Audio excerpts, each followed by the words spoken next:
y vuelta atrás. Vamos a ver lo que se conoce como mecánica de fluido. Vamos a empezar la unidad 13.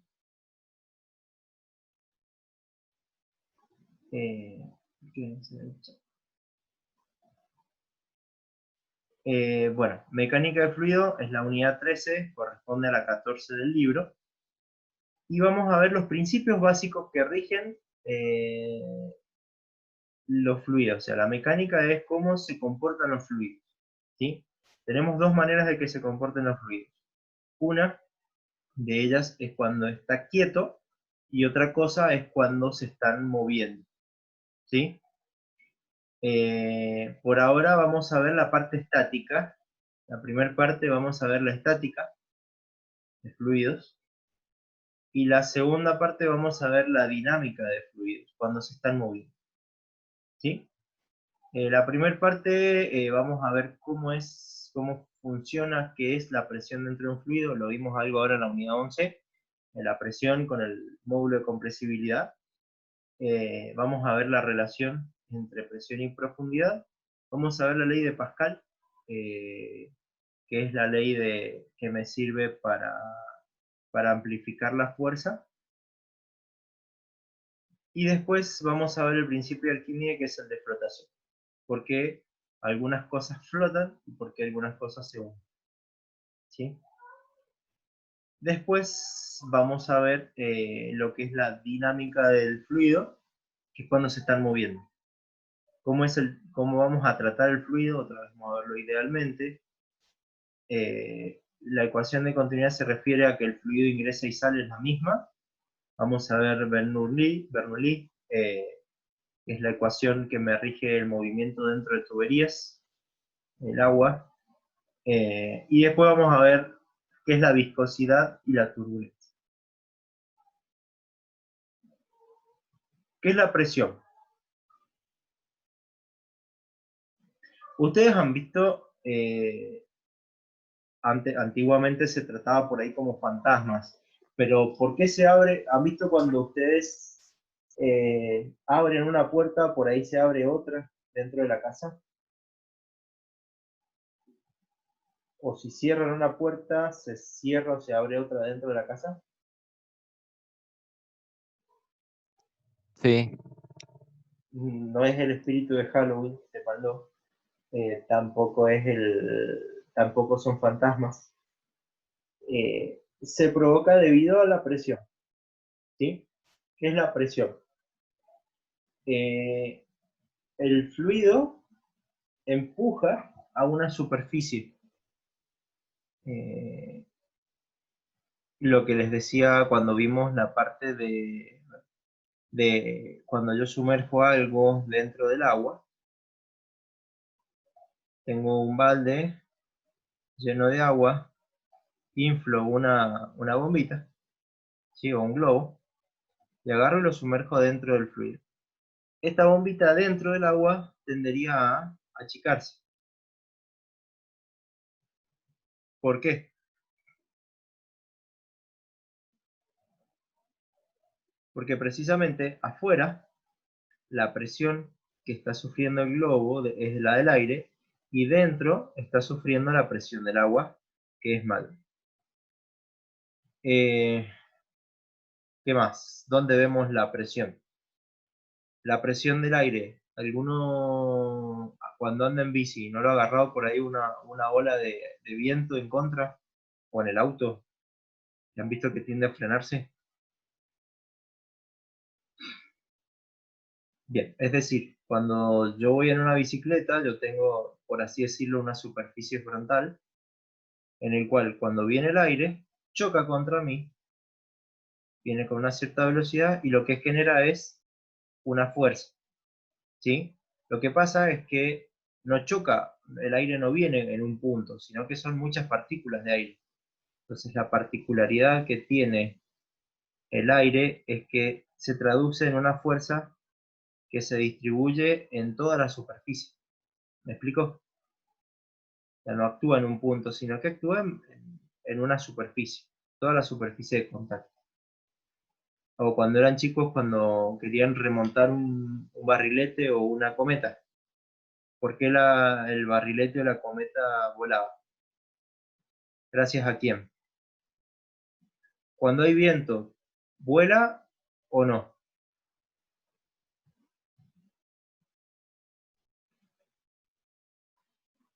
Sí. Y si hay poco viento, tengo que correr para que empiece a volar o no. Y si no hay viento, ni siquiera una brisa, no vuela. ¿Por qué? Porque el aire, como les digo, viene con una velocidad y choca contra la cometa, generándole una fuerza. Por ejemplo, en mi época, cuando yo iba a la secundaria, que había el laboratorio de informática, habían computadoras, pero no todos teníamos internet. Cuando decían, vamos a la sala de informática, ¿qué pasaba? Estaríamos todos corriendo el aula hasta la sala de informática. Y entre ellos íbamos corriendo, o sea, y lo que había adelante se había atropellado. ¿Por qué? Y porque nosotros íbamos a una velocidad y chocábamos, o sea que le transmitíamos una fuerza. El aire más o menos lo mismo, viene con una velocidad y choca contra mí, por lo tanto esa partícula en choque que me traslada una fuerza. ¿Sí? Bueno, esta fuerza que me transmite el viento, esta fuerza siempre va a ser normal a la superficie y la voy a determinar de acuerdo a una unidad que le voy a llamar presión. Que la presión es la fuerza total que me genera el aire dividido el área. Porque es más fácil medir presión, la presión del aire que la fuerza que me está generando el aire en un punto. ¿Sí? Entonces, se llama Pascal, la presión. Y como les digo, es muy parecido a la tensión esa del material, solamente que es para un fluido. Y siempre me va a generar una fuerza normal a la superficie. Una atmósfera, ¿sí? Una atmósfera, fíjense que es 1,013 por 10 a la 5 pascales, ¿sí? Y es aproximadamente igual a 1 kilo por centímetro cuadrado de presión. ¿Qué quiere decir? Que el aire va a generar una fuerza de 1001,13 por 10 a la 5 newton sobre metro cuadrado. Eso es lo que me está diciendo, básicamente.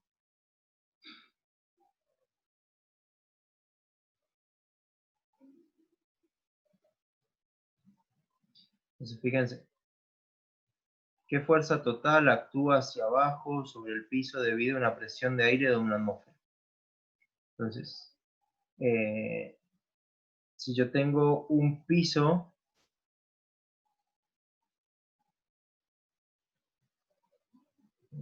ya vamos a ver el libro. Acá está, esta era el piso, perdón, acá está al revés. Calcule la masa y el peso de aire de una estancia cuyo piso mide 4 metros por 5 y tiene una altura de 3 metros. ¿Qué masa y peso tiene el volumen, un volumen igual de agua?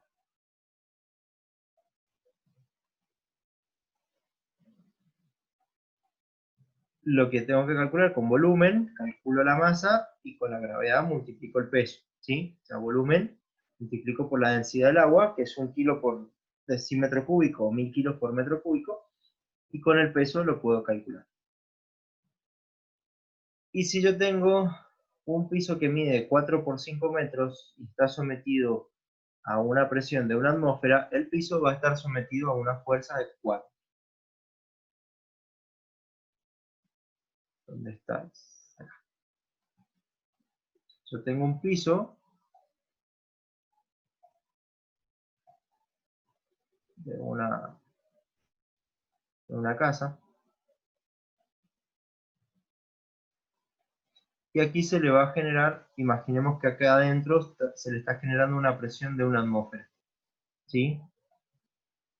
Entonces, el aire va a generarme una presión que me va a generar una fuerza tanto en el piso como en todas las paredes. Pero en este caso me están preguntando en el piso.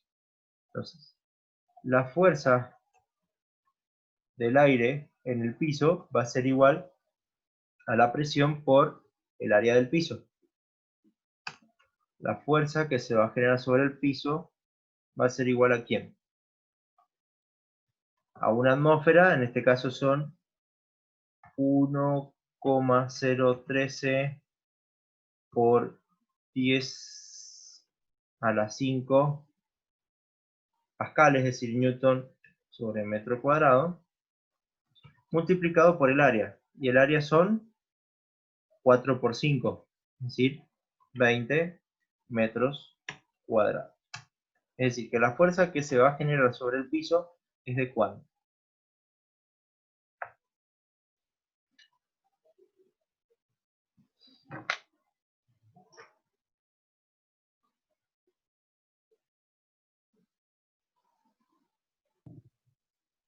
¿Cómo, profe? No La escuché. fuerza es presión por área. O sea, ¿qué fuerza se me va a generar cuando yo multiplique esta presión? Newton sobre metro cuadrado multiplicado por metro cuadrado, el metro cuadrado se me va, ¿sí? Entonces me quedan cuántos newtons se me va a ejercer debido a la presión que hay en el aire dentro de la habitación de una atmósfera, ¿sí? ¿Qué es lo que le está provocando al piso? Eso es lo que le está preguntando. La fuerza que le va a generar el aire, la presión del aire dentro de esta habitación al piso.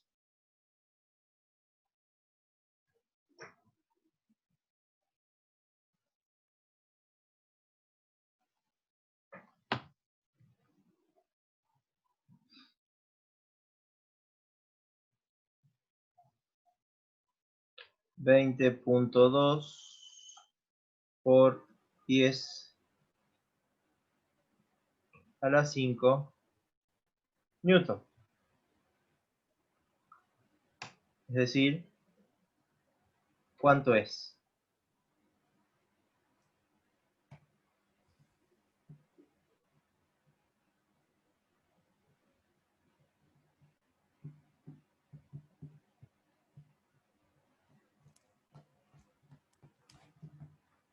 Si lo multiplico si saco las 5,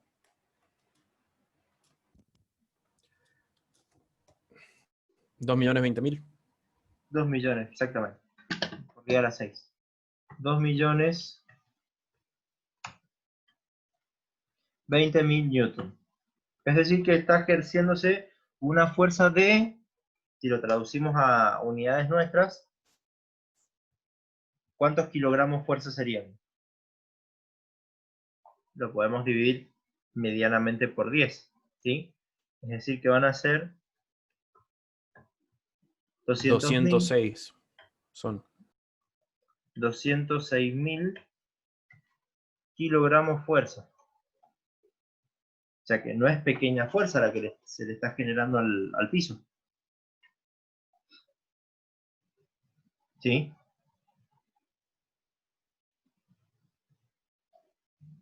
Las fuerzas de presiones son muy grandes, por eso es que se usa mucho el tema de la presión para transmitir fuerza o generar fuerza. ¿Sí? Hay que tener mucho cuidado.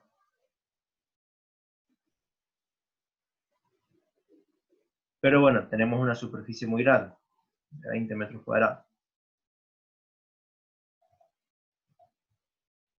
Pero, ¿se entendió lo que es la fuerza de la presión? O sea, la presión y la fuerza que me genera. Luego, esto Profe, en ese caso, la fuerza que le hagamos al fluido va a ser solo perpendicular. O sea, si lo hacemos en un ángulo, ¿vamos a tener que separarlo o no? No exactamente. En importa si realidad está en siempre, ángulo. no, que nunca lo vas a descomponer. O sea, vos suponete que tengo este cubo. La fuerza de la presión del aire siempre va a ser normal a las superficies. ¿Sí? O sea que te va a generar estas fuerzas, tanto en la cara trasera como en la cara delantera. ¿Sí? Esta fuerza va a ir atrás, esta fuerza va a ir arriba. Todas estas fuerzas van a siempre trabajar de manera normal a la superficie. ¿Sí? Entonces, suponete que entiendo lo que me estás diciendo. Suponete que tengo algo inclinado y el viento viene en esta dirección.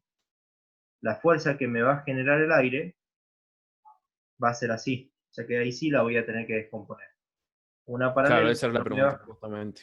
no me va a generar nada, y una fuerza perpendicular que es la que me está aplastando, me está generando la fuerza. ¿Sí? Es por eso que cuando vos tenés un barrilete, si vos lo pones inclinado, el aire viene así, y lo pones inclinado, no le pasa nada prácticamente. En cambio, si vos lo pones vertical, sí, le generás toda la fuerza de la presión porque es normal. ¿Sí? Bien.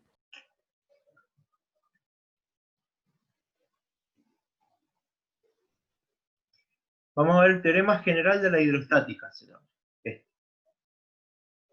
¿Por qué? Porque lo que quiero hallar es saber cómo va a variar la presión del fluido dentro de un fluido. O sea, en el aire, la presión en el aire, aunque ustedes no lo crean, no es constante. ¿Sí? La presión del aire varía con la altura, ¿o no? Exacto. Por la columna de aire que hay arriba. Exactamente. Entonces, en el agua pasa lo mismo. Pasa lo contrario, o sea, sentido inverso. Imaginemos que yo tengo una pileta. Si yo estoy acá, si yo me fuera para arriba en un globo aerostático, a medida que yo subo, la presión del aire baja. ¿Sí? Es por eso que los montañistas sufren de hipoxia cuando están a 5.000, 6.000 metros de altura, ni hablar a 7.000. No es que el porcentaje de aire, el porcentaje de oxígeno disminuye, siempre es 21%. El problema es que al bajar la presión, la cantidad de aire por metro cúbico, por así decirlo, la densidad del aire cambia. Entonces, tengo mucha menos aire para suministrarme. ¿Sí? A su vez, cuando yo respiro, ¿por qué ingresa aire a los pulmones? Por la diferencia de presión que hay de afuera hacia adentro. Estamos generando como una especie de vacío en los pulmones y por eso va Exactamente, o el... sea, los pulmones, yo no meto aire a mis pulmones. Lo que es Hay mayor a menor presión. el diafragma, lo que hace es aumenta el volumen, bajando la presión dentro de los pulmones. Por lo tanto, el aire que está afuera, lo que hace es detecta que acá adentro hay una presión, bajó la presión, por lo tanto, a presión mayor entra aire. ¿Sí? Es decir, que el trabajo de que ingresa aire a mis pulmones lo hace el aire exterior. ¿Sí? Básicamente. Lo que vamos a ver ahora es el otro caso contrario. Es cuando, bueno, lo vamos a aplicar al aire, pero ¿qué pasa cuando yo empiezo a descender en el agua a medida que me sumerjo? ¿Sí? A medida que crece la profundidad. ¿Qué pasa con la Y cada vez presión? va a haber más columnas de agua, entonces va a aumentar la presión. Exactamente, la Presión presión, hidrostática sería en ese caso. estamos hablando del principio, el principio general de la hidrostática, que a medida que crece H, o sea, la profundidad, la presión aumenta. Ahora lo vamos a demostrar. Es decir, que es muy peligroso a medida que yo bajo, la presión del aire, la presión que me rodea aumenta. Por eso que es muy peligroso, por eso es que a varios metros de altura, a varios metros de profundidad, se me puede generar problemas en los pulmones o sí, pero generalmente en los pulmones, en los ojos o en los oídos. O el envenenamiento por nitrógeno también. Claro, lo que genera la presión es otro fenómeno te facilita la presión, te mete los átomos de hidrógeno dentro del sangre. Que normalmente al ser tan chico la presión y ser más grandes los átomos de hidrógeno que el de oxígeno, se quedan afuera. En cambio, abajo, cuando estás en profundidad, la presión es más grande, por lo tanto te lo empuja, por así decirlo, por los alvéolos y te lo ingresa al torrente sanguíneo. O sea que lo que debería ocupar un átomo de oxígeno lo ocupa un átomo de nitrógeno. Entonces, el envenenamiento se debe a eso. No te hace nada nitrógeno, el problema es que no te lleva el oxígeno necesario y se empiezan a morir las células. ¿Sí? Entonces, vamos a imaginar un recipiente. Es el mismo fluido, lo único que se ha hecho es pintarlo. Un elemento de fluido que tiene un área y tiene una altura de un diferencial L. ¿Sí? Lo que voy a hacer es suponer abajo yo voy a suponer, fíjense, el sistema de referencia lo pongo en el fondo. ¿Sí? Es decir, que el cuadradito puede ser cualquiera. El cuadradito puede ser cualquiera, puede estar acá arriba, puede estar en cualquier lado, ¿sí? Lo que yo voy a estar haciendo es un cuadradito imaginario, no de un cuerpo extraño, sino que es del mismo fluido, solamente lo hemos pintado, ¿sí? Que está a una altura ahí del fondo, y tiene un espesor de un diferencial. ¿Se entiende? Sí. Bien. Lo que hago es que separo el fluido e imagino qué está pasando. ¿Sí? Imagino qué está pasando en este pedacito de fluido. Hago un diagrama de cuerpo libre. ¿Qué voy a tener? ¿Quiénes interactúan?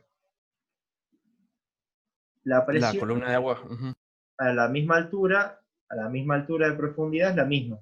Entonces la presión en esta cara chiquitita me genera una fuerza, en esta cara chiquitita me genera una fuerza, en esta cara chiquitita me genera una fuerza. Si yo hago el sistema de referencia, yo tendría I, X, Z. ¿Sí? Entonces, ¿qué va a pasar? Si yo aplico Newton, fíjense, mi amigo Newton siempre está, es el amigo fiel. Sumatoria de fuerzas en X, el fluido está quieto dentro del agua, del vaso, o sea, que no, está quieto, está en equilibrio. Va a ser igual a 0 y voy a tener igual a ¿quién? A la fuerza de la presión en X, que actúa en este, voy a llamar X, este va a ser X, y este va a ser Z. Entonces, ¿qué voy a tener? Como la presión tanto en este lado como en el otro lado es la misma, la fuerza de y en este también, la fuerza de la presión en X que está actuando acá va a tener una igual y sentido contrario del otro lado, ¿sí? O sea que en X el fluido está quieto. Lo mismo va a pasar en Z.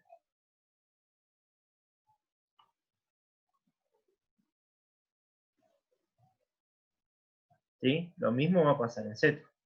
Tengo la fuerza de la presión en Z en ambos lados, por lo tanto, esas fuerzas me generan que estén en equilibrio. Pero ¿qué pasa en Y?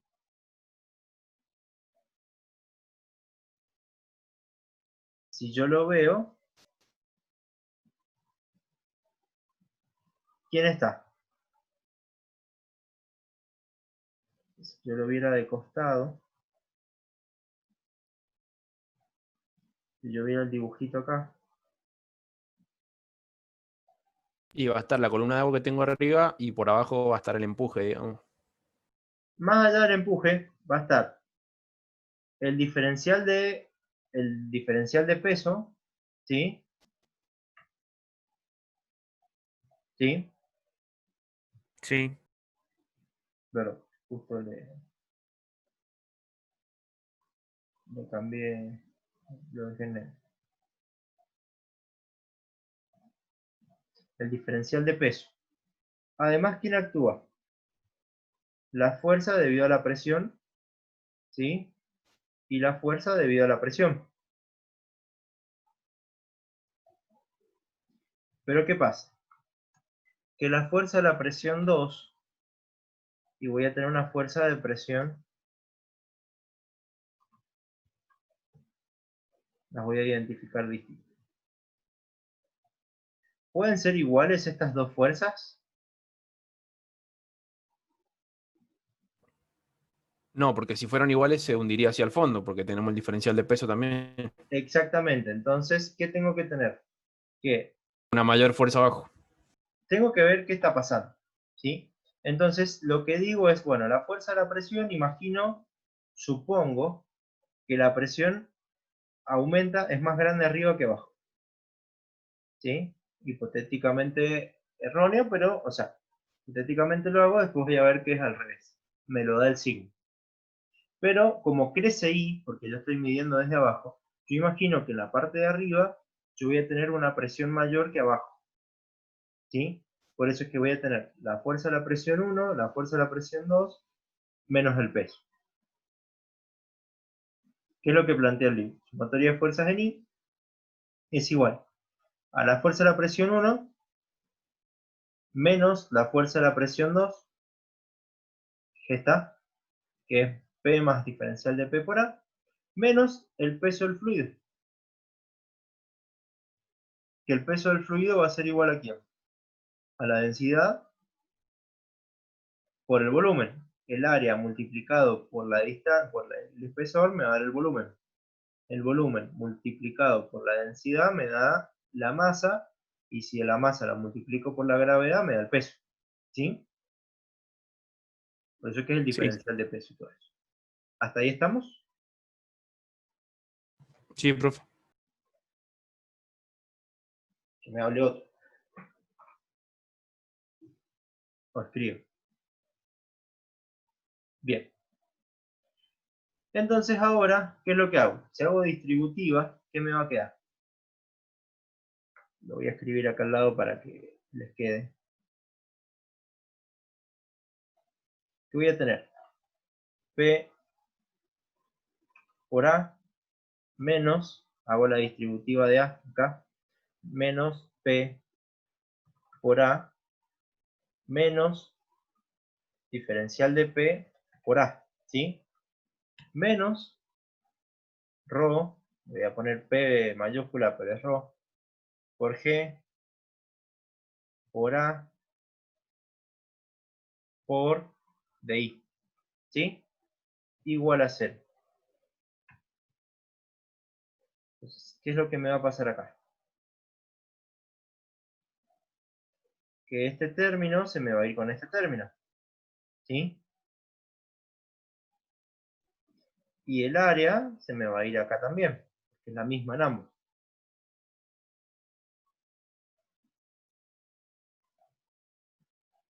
Entonces, ¿qué me queda?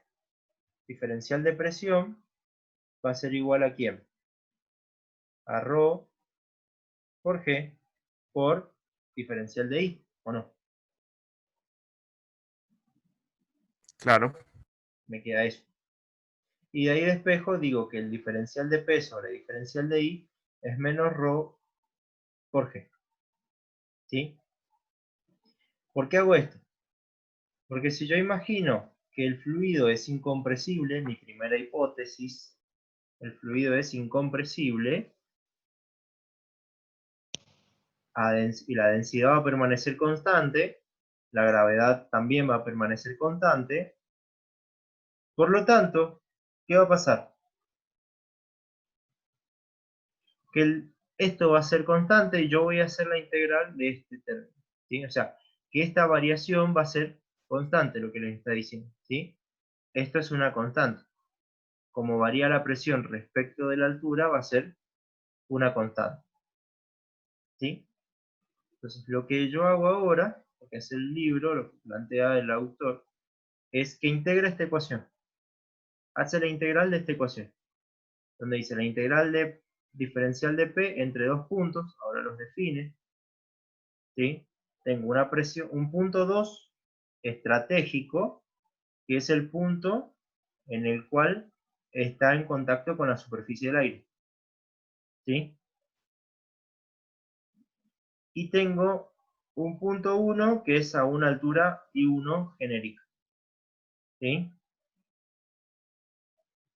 Este punto 2 es importante porque la presión en la superficie del agua es igual a la presión atmosférica, la del aire. ¿Sí? Entonces, como integro entre P1 y P2, o sea, la presión entre 2 y 1, me queda P2 menos P1 es igual a menos, porque tenía este negativo, menos la densidad por G de I2 menos I1. ¿Sí?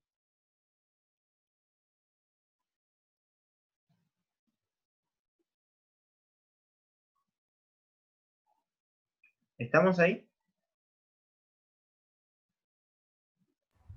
Sí. Bien. Me queda esa integral nada más. Integro, paso el diferencial de I entre I1 e I2 y me queda esa integral. ¿Sí? Luego, lo que hago es que tengo que I2 menos I1 es igual a ¿quién? I2 menos I1 es igual a H, en esta altura, esta diferencia, que es la profundidad que hay entre I2, entre la superficie y el punto que yo quiero averiguar. ¿Sí? Sí. Bien. Y después, fíjense que P sub 2 es igual a ¿quién? A la presión atmosférica. O sea, que es dato. Entonces tengo que la presión en 1 va a ser igual a la presión atmosférica más, que lo paso para allá, o sea, paso P1 negativo para acá y paso esto positivo para el otro lado. ¿Sí? Hago el despeje, me queda que la presión en 1, o sea, la presión en P, fíjense, P, la presión a una profundidad determinada H, va a ser igual a la presión atmosférica más ρ por G por H. La densidad del aire, la del agua, perdón, por la gravedad por la profundidad. ¿Sí? Para fluidos incompresibles, ¿se entendió hasta acá? O sea, sería básicamente el peso por la altura lo que le sumaríamos a la presión atmosférica. En ese caso. Claro, básicamente es eso. O sea, lo que pasa es que el peso lo eliminaste y ahora lo estás hablando de presión, porque le Claro. eliminaste el área, no es más peso. Rho por G, fíjate las unidades. La densidad, escribamos las unidades para que vean que es unidad de presión. La densidad es kilogramo masa sobre metro cúbico. ¿Sí? Esto me queda metro sobre segundo cuadrado. Y esto me queda metro, ¿o no? H es metro. Sí. Bien. Si empiezo a agrupar, si yo tengo kilogramo masa por metro sobre segundo cuadrado es igual a ¿quién? Newton. Newton. Y si tengo metro, lo voy a hacer con colores acá. O sea, si yo hago kilogramo masa por metro sobre segundo cuadrado, esto me da, voy a escribir así, esto me da Newton. ¿Sí? Newton sobre metro le va a quedar. Ujú. No. Y después, si ahora voy con otro color, relaciono este con el metro cúbico, ¿qué me queda? Metro al cuadrado. Metro sobre, acá me queda un 2. Entonces me queda Newton sobre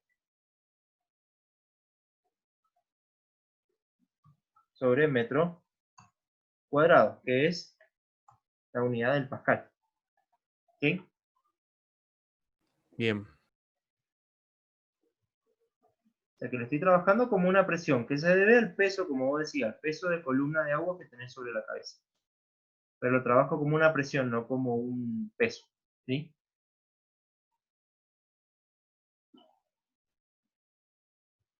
¿Hasta ahí estamos?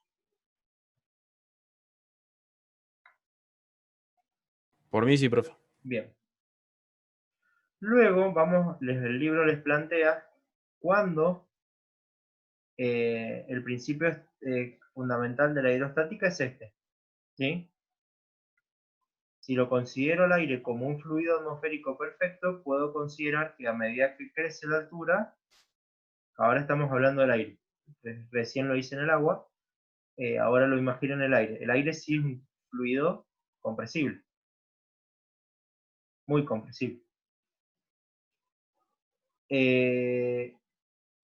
Si yo relaciono el aire como un fluido perfecto y tengo que la variación de la presión es igual a la densidad por G, después, esto lo van a ver en química, yo tengo que la densidad varía con la presión, ¿sí? O sea que la densidad, una presión sobre la densidad a la presión atmosférica es igual a la relación de presión. Entonces, ¿por qué hago esto? Porque para fluidos, para aire, esto es para fluidos líquidos y esto es para fluidos gaseosos. Es decir, que es lo mismo, fíjense, lo único que hago es que le meto la relación de presiones, ¿sí? Básicamente. Entonces cuando integro hacia la integral, me va a quedar que me queda un logaritmo de integral entre presión, diferencial de presión sobre presión, me queda un logaritmo, ¿sí? Como este es constante, sale afuera, paso el logaritmo como exponencial y me va a quedar la P menos P0 por la exponencial, ¿sí? Es decir, que la variación de la presión es una función exponencial. Si se fijan, esta formulita de la variación exponencial de la presión, esta es la ideal, la curva teórica, simplificada, y esta es la real, la que no estamos muy lejanos, fíjense. ¿Sí? Fíjense que no me varía mucho, o sea, no estoy muy lejano de las dos curvas que tengo relacionándose. Acá tengo la altura en metros, acá tengo la altura. A medida que va creciendo la altura, en kilómetros, y tengo la presión. Fíjense que para una presión hasta cierto valor de 2 o 3 kilómetros, 1, 2, 3, 4, 5, o sea, 2, 4 kilómetros, fíjense en esta curva, vamos a analizar gráficas, fíjense que hasta los 4 kilómetros más o menos, las dos curvas están bastante cercanas. ¿Sí? Cuando ya paso los 4 kilómetros de altura, fíjense acá tengo el Everest a 8 kilómetros, casi 9, 8 kilómetros y pico, ya me varía la presión ideal con la presión real. O sea que la presión real es más baja de la que yo supuse idealmente. Pero ¿qué pasa? Que yo he tratado al aire como un fluido ideal. Y no es un fluido ideal. Tiene sus cositas de compresión. Pero como verán, para ciertas alturas, mi ecuación no está tan alejada. ¿Sí? Esto es como varía la presión del aire en función de la altura. Cuando estoy, fíjense, a 30 kilómetros de altura, la presión cae muchísimo. Acá tengo una atmósfera, fíjense, y cuando ya estoy, fíjense, en el monte Everest, estoy, fíjense, 1, 2, 3, 4, 5, 6, acá está en la mitad de una atmósfera, fíjense que en el monte Everest estoy en 1, 2, en 0,3 atmósferas. O sea que estoy casi en un tercio de la presión al nivel del mar. Por eso que necesitan oxígeno. Y por eso que el cuerpo pide, por eso es que entran en hiperventilación porque empiezan a respirar más seguido y tienen que caminar mucho más lento. Fíjense en el Aconcagua, no es joda. Tengo 8 kilómetros, 2, 4, 6, por acá. En la Aconcagua estamos hablando de la mitad de la atmósfera. En la Aconcagua. No es joda la que tenemos acá.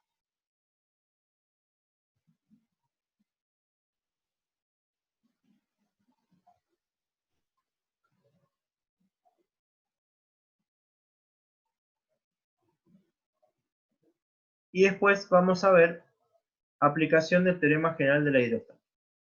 Normalmente, ¿se acuerdan de esta fórmula que teníamos acá? Para el fluido, vamos a tener dos presiones. ¿Sí? Esta nosotros le vamos a llamar presión absoluta. ¿Por qué? Porque está referida al cero absoluto. ¿Sí? O sea, cuando la presión es cero, es decir, esto se da en un lugar. En el espacio, yo tengo presión cero. El único lugar donde la presión es cero es en el espacio porque no hay aire. Y después le voy a P0, como les dije, va a ser igual a la presión atmosférica, ¿sí? Y este término, ρ por G por H, se va a llamar presión relativa o manométrica. Cualquiera de las dos maneras, ¿sí? ¿Por qué le llamamos presión manométrica? Porque es la que yo mido con un manómetro. ¿Saben lo que es un manómetro? Más o menos. Medidor de presión. El manómetro es el que mide la presión, ¿sí? Es decir, ¿alguno ha visto, a ver, le ha O echado sea, aire al el auto? mismo el que está para... Eso, exactamente. ¿Han visto cuando van a una estación de servicio que ustedes le dicen ti, ti, ti, ti, y le ponen tal presión? Lo que mide Sí. el sensor es la presión del aire respecto de la atmósfera. O sea, ¿por qué? Porque esto es lo que nosotros medimos día a día. Normalmente no hablamos de presión atmosférica, de presión absoluta, salvo para algunos procesos químicos, procesos termodinámicos muy raros, ¿sí? Pero normalmente siempre vamos a trabajar con la presión, se trabaja con la presión manométrica. ¿Qué significa? Que vamos a considerar esta presión que es cero cuando estoy en el ambiente y a medida que crece va aumentando, ¿sí? Es decir, la presión cero, manométrica cero, es cuando tengo la presión atmosférica. Es decir, yo agarro el relojito, ¿han visto en las gomerías o en algunas estaciones de servicios viejas que hay un reloj grande donde tiene la agujita? Tiene una agujita. El con aguja, exactamente. Tiene un cero y llega a una presión dada. ¿El cero qué significa? ¿Que estamos en el espacio, presión cero?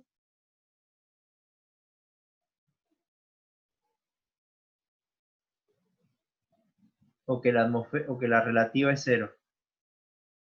Tienen que entender cómo funciona. Este relojito tiene un sistema, mecanismo, una membrana, etcétera, donde esta membrana tiene, por así decirlo, como un agujerito que tiene conexión con el exterior. Es decir, si yo quisiera con este relojito medir la presión absoluta, lo que tendría que hacer es llevar una manguerita hasta el espacio, ¿sí? Entonces, el manómetro lo que hace es mide la diferencia de presión entre mi cubierta, ¿sí? Entonces yo lo conecto a mi cubierta, la presión que hay en la cubierta, ¿sí? La presión 2 y la presión atmosférica. Lo que hace es un comparativo. El manómetro normalmente compara la presión que está aquí y la presión que está acá afuera. Si el manómetro se queda en cero, significa que ¿qué? Que la Es presión igual, son iguales. dentro del neumático y la presión dentro y la presión en el aire circundante son la misma.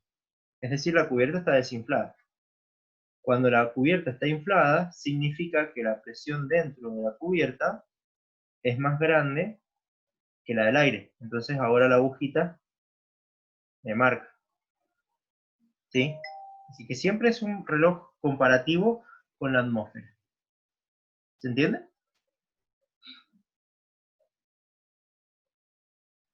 Entonces, Sí, ¿no? profe. Siempre nosotros vamos a medir esta presión. Con cualquier instrumento de medición que nosotros tengamos, vamos a estar midiendo siempre la presión manométrica. Es decir, la presión relativa a la atmósfera.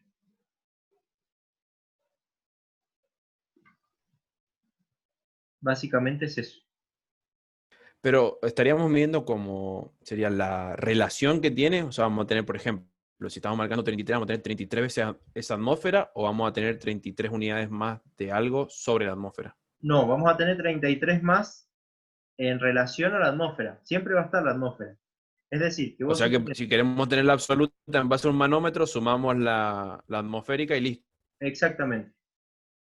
Ya vienen instrumentos, sobre todo los electrónicos, que vos le decís, le cargas qué presión atmosférica hay en el momento y te va a medir la absoluta, pero porque al número que él obtiene le suma ese valor. ¿Se entiende? O sea, vos para obtener la presión absoluta Bien, vas a tener que medir con un manómetro, con un reloj, con lo que sea, esta presión y a ese valor le sumas esto. Y ahí te va la presión absoluta. Respecto del vacío absoluto, ¿sí? Que se da en el espacio, básicamente. ¿Qué quiero decir esto? Que si yo agarro y le pongo 30 libras a mi cubierta, y esa cubierta yo la llevo al espacio, y llevo ese mismo manómetro y la mido en el espacio, ¿qué presión me va a medir el manómetro en el espacio? los 30 más la atmosférica, que en ese 31, caso por la así tengo dentro. decirlo, Ujú. ¿sí? 30 más la atmosférica, ¿sí? Porque en este caso, ahora el agujerito del manómetro está conectado ¿a quién? Al vacío absoluto, ¿sí? Básicamente. Entonces, siempre la que nosotros vamos a hablar dentro del agua es la presión manométrica. Es decir, lo que manejamos habitualmente, por ejemplo, si vamos a echar GNC a una estación de servicio, cuando dicen que le cargan 200 bar de presión, son 200 bar manométricos. ¿Sí? Si yo le echo 30 libras, 35 libras a la cubierta del auto en la camioneta, lo que hago es que le estoy echando 30 o 35 libras por encima de la atmosférica, ¿sí? O sea que la presión dentro de la cubierta es 35 libras más grande que la atmosférica. ¿Entiendes? Sí, Bien.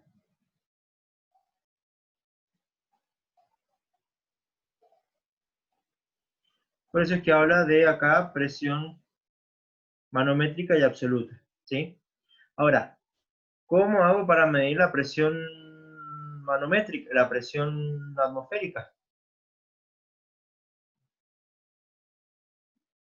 Chachán, chachán.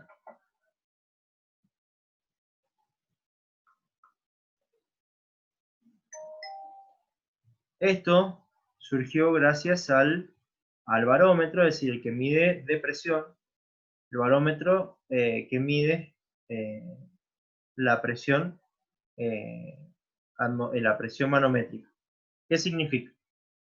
Imaginen que yo tengo un tubo de vidrio bastante grueso, ¿sí? Y lo que hago dentro de ese tubo es que le genero vacío.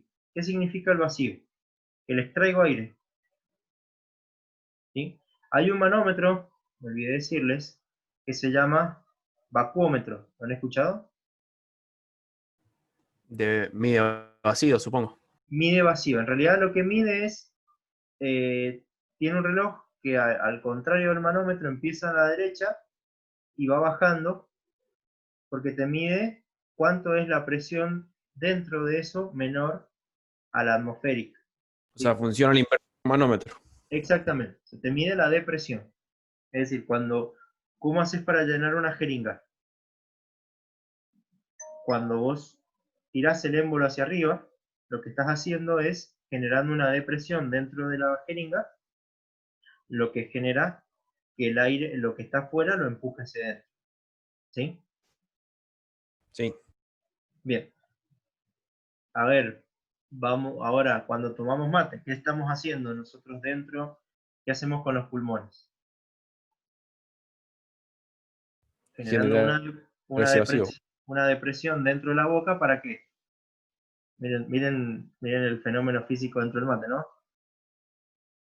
Tengo la bombilla. Cuando yo tomo mate, ¿qué es lo que hago? Dentro de la boca genero una presión menor que la presión atmosférica, ¿o no? ¿Sí? Cuando, digamos, mal llamado chupo, lo que hago es que dentro de la boca genero una presión, una depresión, una presión menor a la atmosférica. Entonces, ¿qué es lo que pasa? Que mientras yo no chupo,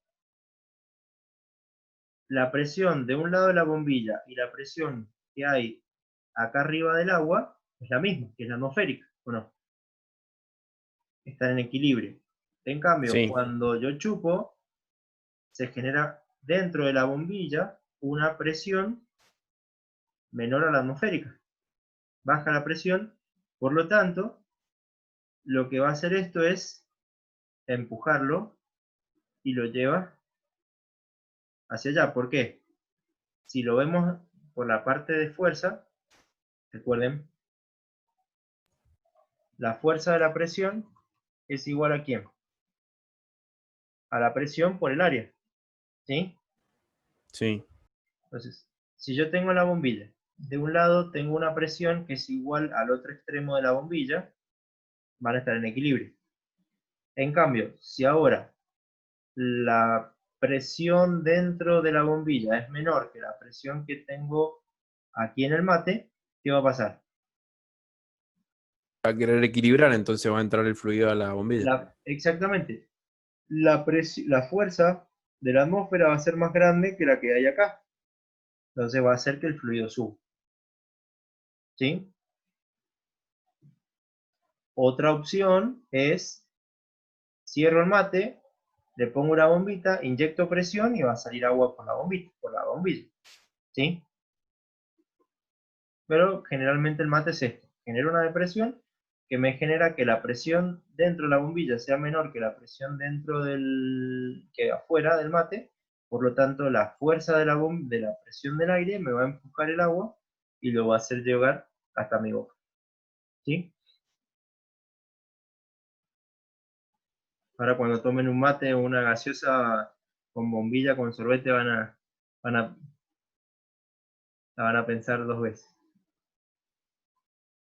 Todo el fenómeno físico que tiene metido allá dentro de esa simple acción.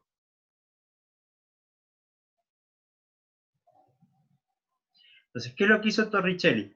Seguramente no se tomó un mate porque no lo conocía, pero sí habrá existido eso, y dijo, bueno, ¿qué vamos a hacer? Si yo genero, le saco el aire dentro de esta bombilla, ¿qué es lo que va a hacer el aire? Va a empujar el agua y la va a ingresar al tubo, ¿sí? Y vio que llegaba hasta una altura, no más que eso. Entonces vio que cuando la presión dentro en este pedacito es cero, ¿sí? ¿Qué voy a tener? Que lo que me mide el otro término, que viene lo que viene en el teorema general de la hidrostática, va a ser igual a la presión atmosférica, lo que está actuando acá. Si la presión en este punto, la diferencia de presión P menos P0 es igual a ρ por G por H, ¿sí?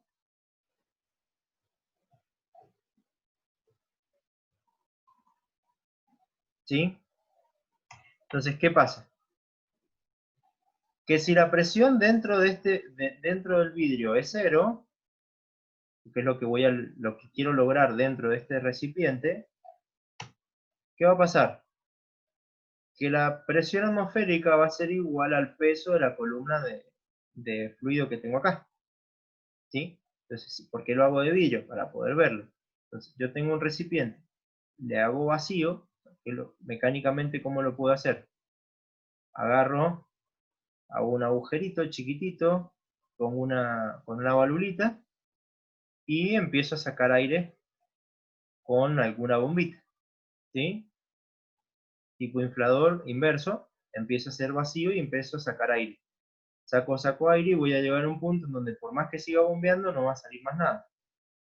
es cuando se va a generar el vacío absoluto acá adentro, ¿sí? Entonces, lo que hago es mido esta altura desde la altura de columna hasta la altura que llegó el fluido, esa diferencia de altura, I1 y 2, lo multiplico por G por H y tengo la presión atmosférica, ¿sí? La experiencia normalmente se hace con mercurio. Ahora no lo hacemos más porque es muy peligroso, pero el mercurio es un metal líquido con mucha densidad, con una densidad muy grande, lo que me genera que esta altura sea bajita. Piensen, por ejemplo, en términos, un término que van a escuchar de presión, no sé si lo han escuchado, un MSA. Milímetro de mercurio. No, metros de columna de agua. O Metros el de otro agua. es milímetro de Hg. Exacto. ¿Sí? O sea, milímetros de columna de mercurio. En cambio, si yo lo hiciera con agua, tendría que medir metros. ¿Por qué? Porque una atmósfera,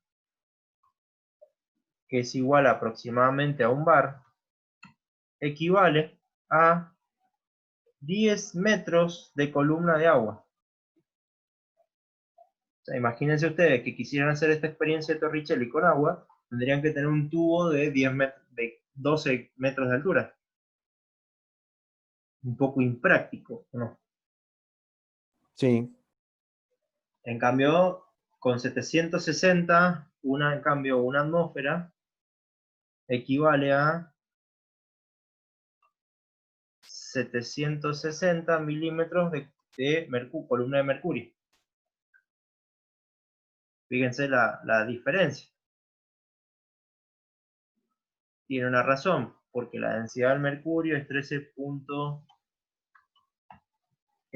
kilogramo masa sobre decímetro cúbico, y la densidad, o 13.700 kilogramos por metro cúbico, y la densidad del agua es 1 kilogramo masa sobre decímetro cúbico. ¿Ven la relación?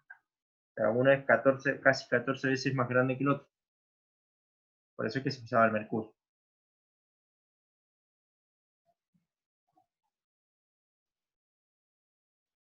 ¿Sí? Esa es la experiencia de Torricelli. Genera un vacío muy grande aquí, por lo tanto lo que va a hacer es que sube la... Pueden hacer la experiencia, tienen por ejemplo, calienten dentro de un vaso, agarran un vaso, un tubo, algo de,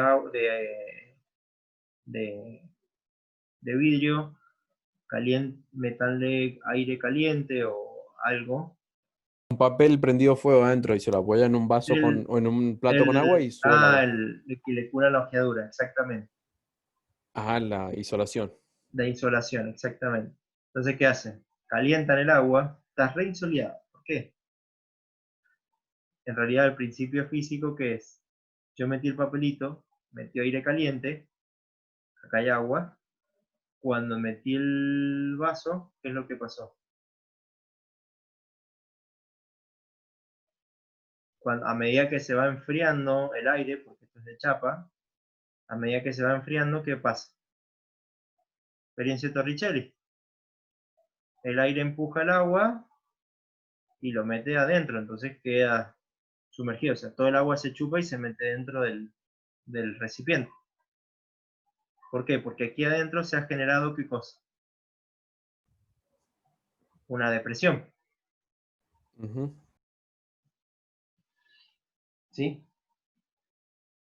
Profe, lo que no entiendo es por qué en el otro experimento, el que está a la izquierda, Sí.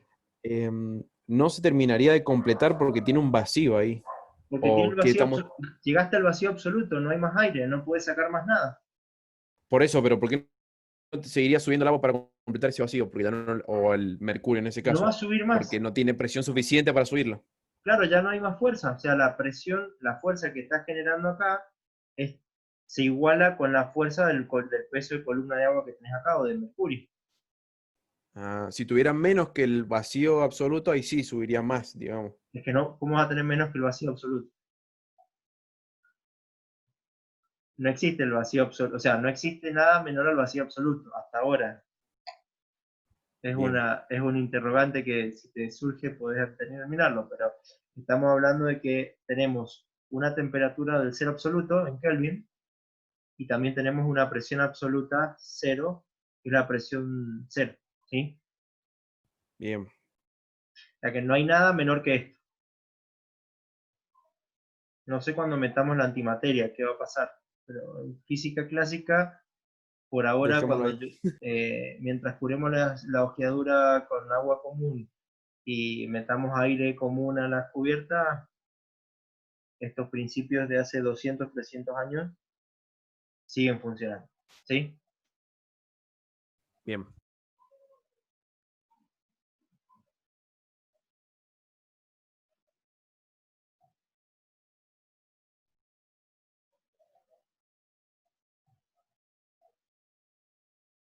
Vamos ahora a mi amigo Pascal. ¿Quién fue Pascal?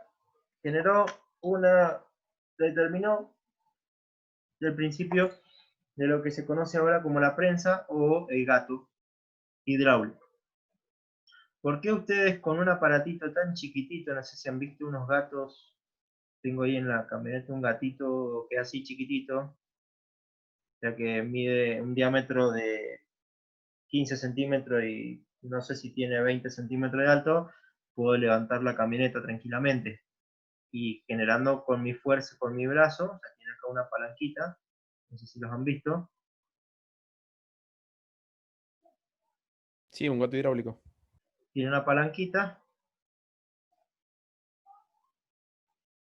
que ustedes les generan una fuerza en la punta con el brazo, no se tiene que parar ni nada. O sea, con una fuerza medianamente del brazo chica, pueden levantar un auto, o la mitad de un auto. Cosa mandinga, ¿o no? O sea, con mi brazo puedo levantar, con la fuerza de mi brazo puedo levantar un auto. Tenemos gatos de 2 toneladas, por lo tanto, 2 toneladas, 2000 kilos, y un auto está alrededor de los 1000 kilos. O sea que tranquilamente con ese gato, si estuviera bien en equilibrio, podríamos llegar a. Podríamos Pero en llegar ese a. caso, está Sí, cambiando, digamos, el recorrido que estoy haciendo en uno versus el recorrido que hago en el otro, ¿o no? obviamente, Ah, bien, obviamente. bien. Yo empiezo a bombear con la mano un montón y el auto se mueve muy poquito, ¿sí? Pero en términos de fuerza, si se fijan, yo voy a tener que el gato, de un lado, va a tener, ya, esto está conectado a un pistoncito chiquitito, ¿sí? Que tiene un diámetro muy chiquitito y va a un pistón muy grande, que es el que sale para afuera para levantar la camioneta o el auto, que tiene una sección más grande, que es lo mismo que tengo acá, ¿sí? Si imaginen el gato, donde acá tengo el gato, y esta es la parte de la manija, ¿sí? Acá tengo el pivot, viene para allá, y aquí le aplico la fuerza, ¿sí? Esto sería el principio de Pascal, donde yo con mi mano le estoy generando, y aparte con una palanca estoy generando una fuerza mayor. Esa es la ventaja, además. Tengo dos principios, el de Torque y el de Pascal, donde yo generando una fuerza medianamente chica, genero una presión aquí que por principio de Pascal y como va a estar quieto, la presión dentro de todo el fluido es la misma. Como están comunicados, si yo borro todo para que se vea mejor, para que entiendan cómo es el funcionamiento de un gato hidráulico.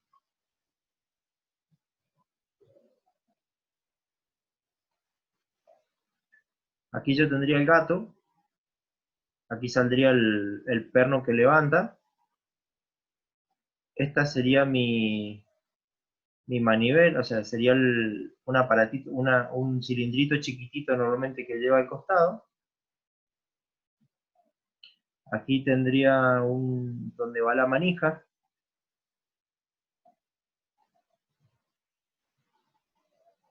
Esta sería la manija, entonces yo le aplico la fuerza acá se traslada por torque una fuerza mayor al émbolo. Este émbolo genera esta fuerza empujando este pistoncito hacia abajo. Y como de los dos lados tengo algo, cuando esta genera una fuerza hacia abajo, va a generar una presión. ¿Sí? La presión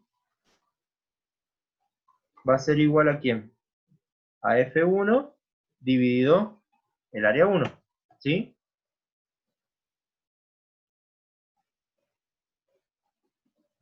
La presión que se me va a generar dentro del recipiente acá va a ser igual a F1, lo despejo de mi presión, ¿sí? F1. Como tengo la misma presión en todo el fluido, del otro lado aplico que la presión también es igual a F2 dividido el área 2, ¿sí? Entonces acá despejo que la fuerza 2 es igual a la presión por el área 2, ¿sí? Entonces, si yo igualo, reemplazo las presiones, voy a obtener esta ecuación, donde me dice que la fuerza en 2 va a ser igual a la relación de áreas, ¿sí? Donde yo le voy a aplicar, como la presión es la misma, aquí, la fuerza en 2 va a ser igual al área 2 dividido el área 1 por la fuerza 1. Es decir, que la fuerza 2 va a ser más grande a medida que el área 2 crezca, ¿sí? ¿Se entendió eso? Hasta ahí perfecto. Me emocioné ya, ni recreo les di, perdón.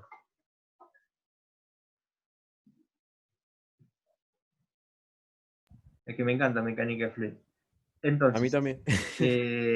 tenemos fuerza, presión, ¿sí? La única, ¿dónde está el chiste, o sea, dónde está el misterio de todo esto? Que si el auto se levantó esto, este pistón tiene que recorrer el mismo volumen, o sea, el volumen que subió acá de aceite, tiene que ser, el volumen que subió acá, lo tengo que haber perdido de este lado. ¿Entiendes? Por eso es que acá tengo mucho mayor recorrido en este pistoncito, en este plato, donde va a bajar una gran distancia y voy a ver que del otro lado va a subir muy poquitito. ¿Sí? Bien. Eso se debe a que, está bien, gano fuerza, pero voy a tener que meterle mano como loco, o sea, bracear bastante. Pero bueno, con mi mano estoy levantando un auto, no me puedo quejar. ¿Sí?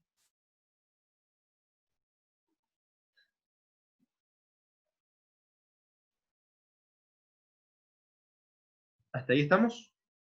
Sí, hasta ahí sí, profe. Bien. Y me queda el último principio que vamos a ver hoy. Vamos a ver el principio de estática y la semana que viene vamos a ver dinámica, o sea, la parte de fluido. ¿Sí? Me queda uno solo, que es el de uno solo de estática, que es el principio de Arquímedes, que es el principio de flotación.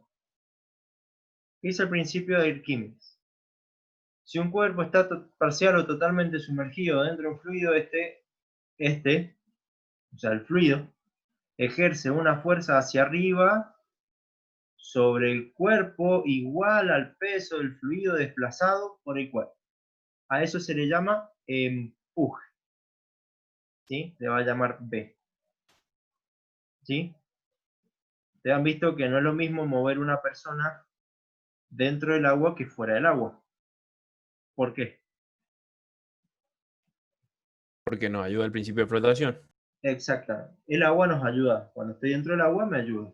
Y cuando yo En me el aire estoy... está presente, pero es mínimo a comparación. Exactamente. Por eso es que el globo lleno con helio sale volando hacia arriba.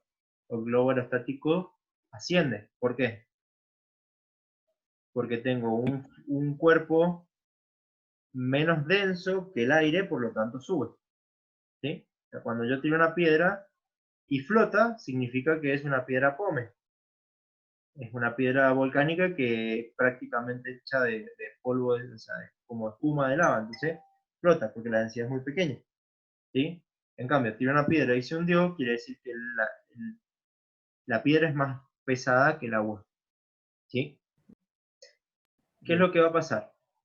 ¿Qué es lo que les dice esto para que entiendan? el agua me va a ayudar, cuando yo sumerja algo en el agua, el empuje es igual al volumen, al peso del volumen de fluido desalojado. Es decir, que si el cuerpo se sumergió completamente, el empuje va a ser igual al volumen del cuerpo multiplicado por la densidad del fluido. ¿Sí?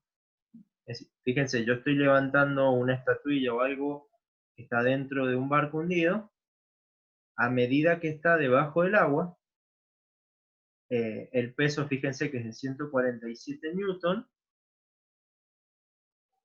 pero cuando yo estoy tirando, que está debajo del agua, tirando lentamente, la tensión dentro del cable es más chica que el peso debido a que el agua me está ayudando a levantar. Por eso es que grandes macanas en los barcos pasan, cuando empiezan a salir del agua se cae todo, porque precisamente anteriormente el agua me estaba ayudando y cuando me saqué el agua está el peso completo. ¿Sí? Sí. En la tensión superficial, la fuerza de cohesión, es decir, la interacción entre moléculas, cuando yo tengo una molécula, cada 180 grados yo voy a tener una. Entonces la resultante de las fuerzas que actúan sobre esa molécula en particular es cero. Entonces se puede mover libremente. ¿Sí? Pero cuando voy a la parte que está en contacto con el aire, ¿qué pasa? Que yo voy a tener estas dos que están en equilibrio, pero la resultante de las fuerzas sobre esta partícula es cero. No, vendría siendo con una dirección hacia abajo, hacia el fluido. No, exactamente. Entonces te la tiende a tirar. Tengo una resultante. Entonces, las moléculas no van a subir. Entonces, cuando vos caigas al agua, esta molécula tiene que salir desplazada hacia algún lado. Pero puede ir fácilmente. No, tiene que vencer esa atracción hacia abajo que tiene Exactamente. para Si poder es muy irse. grande, la velocidad de intercambio es que se provoca ese problema de, de dolor, por así decirlo.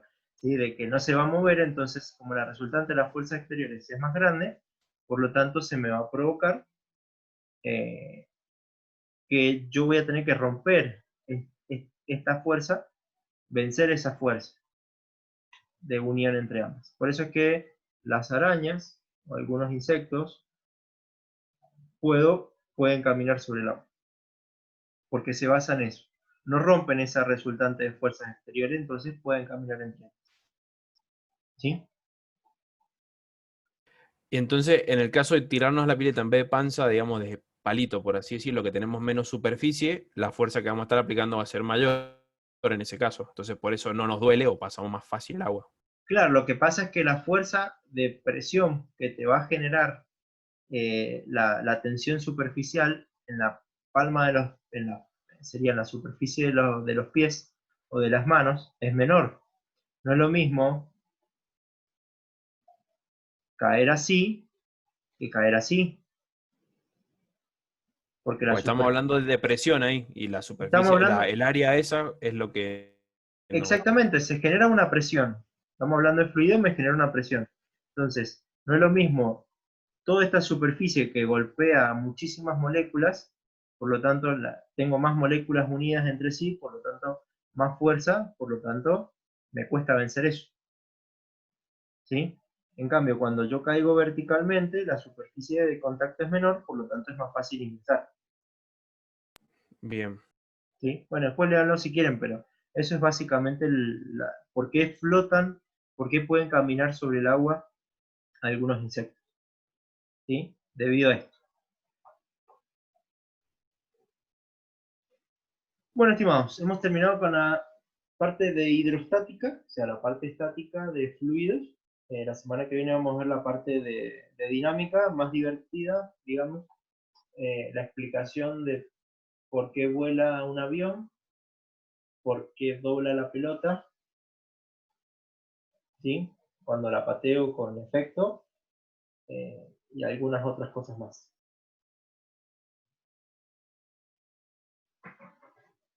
bueno, profe.